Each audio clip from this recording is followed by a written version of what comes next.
one team that probably should be going out and calling Anthony Santander is the Seattle Mariners. What's going on in Seattle? What's happening over there with that management, with the Mariners? There was a time when Julio Rodriguez was coming up, you had Ty France breaking out, and you had that pitching staff that was incredible. There was a lot of promise. There was a lot of excitement around that Seattle Mariners team. They were still up against the Houston Astros at the time and inevitably did come up short, but there was so much promise there. And now, a couple years later, where are you? What's going on? Did you know that they had the number one pitching rotation last year in baseball? You think it, but you never really know it because you don't actually see it in the fucking playoffs because the offense did nothing right now. Yeah. We got an article here from Robert Murray kind of putting the Seattle Mariners on blast, discussing how they have had the number one pitching rotation last year, in years prior. If they're not number one, too, like they're either two or they're three. Like this is a stacked rotation, something that you can hang your hat off of and build around. Yeah. And this management just refuses to do so. I know. They're incompetent, and they've proven that in the years prior by, last trade deadline, they dressed the offense a little bit by getting Randy Arozarena, but we always said on this podcast right here, that wasn't enough. It's the same thing with the Toronto Blue Jays. You need multiple kind of guys to make things happen, but you didn't do it that trade deadline. Okay, well, let's go get it done this offseason, and they haven't signed a single effing person. The only thing that's been speculated on is that they're going to trade away, of their pitching rotation. Louis Castillo being that guy. It's incompetence, and it's shocking to me because you look at the AL West and you're like, well, anybody can go win this division. And hell, I was a big Mariners hater last season. I thought they were going to blow the lead, and they did, rightfully so. But now it's a clean slate. You can go and improve your team and go get that AL West. It's not like, you have the Texas Rangers. They got Jock Peterson. They went out and they got back Nathan Eovaldi. Okay, great. They're stacking up a little bit. Houston's regressing here, trading away Kyle Tucker.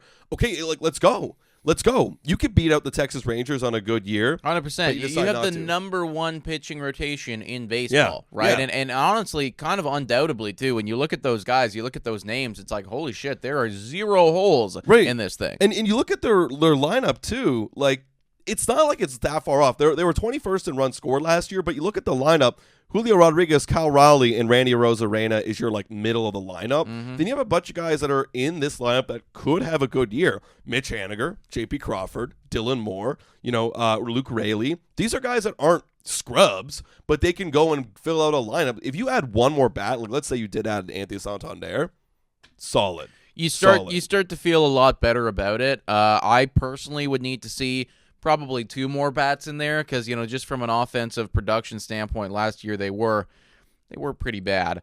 They were, but you know what the big problem is though? It's Randy Arozarena being consistent all year long. That guy has had the biggest inconsistencies. Him or Julio Rodriguez? Julio Rodriguez. Oh, you said Randy Arozarena. I said Randy. Oh, sorry, my bad. Julio Rodriguez. They need Julio Rodriguez to be him all year long. Yeah, I agree, and that's going to be a big difference for them. I still want to see more, though, in that lineup ultimately because I don't see anybody that's a massive home run hitter, for instance. I'd love to see a Pete Alonso over there in Seattle. I think that'd make a big difference. But, you were saying it was incompetence by this management. I guess, you could definitely put it that way, but, ultimately, I just think it's them being extremely cheap, right? They know what the problem is. Years past, they traded away Eric Swanson for Teoscar Hernandez, trying to bring more offense in. They know what the problem is, right? They went and they brought in Arozarena. They know what the problem is. The problem is the offense. They just refuse to actually spend the money to go out and do it. It's so abundantly clear what this team needs, and it's just literally run production, and you could be one of the premier talents in MLB. Not only you don't even need an elite offense, but even if you just had let's say you were ranked 15 in everything. You were ranked 15 in OPS and runs scored and, all of the categories. You're completely mid offensively speaking. Well, congratulations. You are now a playoff team. Absolutely. And who knows? Maybe you get hot at the right time and you can make a run. That's because of your pitching staff, because of that rotation, because of your bullpen, right? So That to me is just like so goddamn frustrating, especially if you're a Mariners fan, when you know that you are just one or two big signings away from feeling really good about winning that division, feeling really good about, winning 90 plus games. It is so infuriating because if not now, like how often do you have a pitching staff as stacked? I know.